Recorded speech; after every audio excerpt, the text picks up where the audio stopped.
Have you ever been forced to care for succulents and ended up falling in love with them?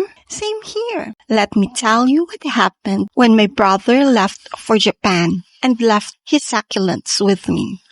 Nung umalis ang kapatid ko papuntang Japan, iniwan niya sa akin ang buong collection niya ng succulents. Sabi niya, "Inday, please take care of them like I would." Ang problema, lahat ng succulents na inalagaan ko dati, rest in peace na. With fear in my heart, I said yes.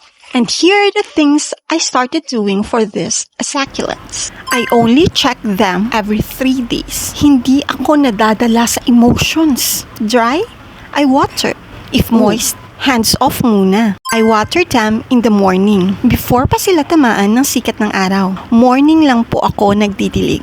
Promise. I always check the drainage holes habang nagdidilig. Hindi pwede ang barado.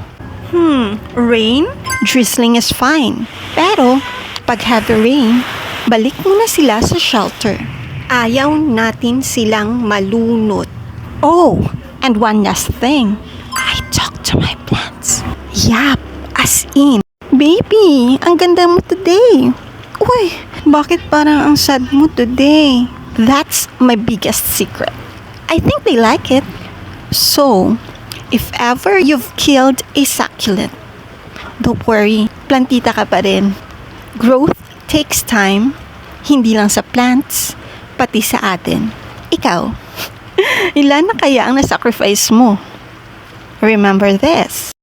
Water wisely, check the pot, shelter when needed, and most importantly, kausapin mo sila.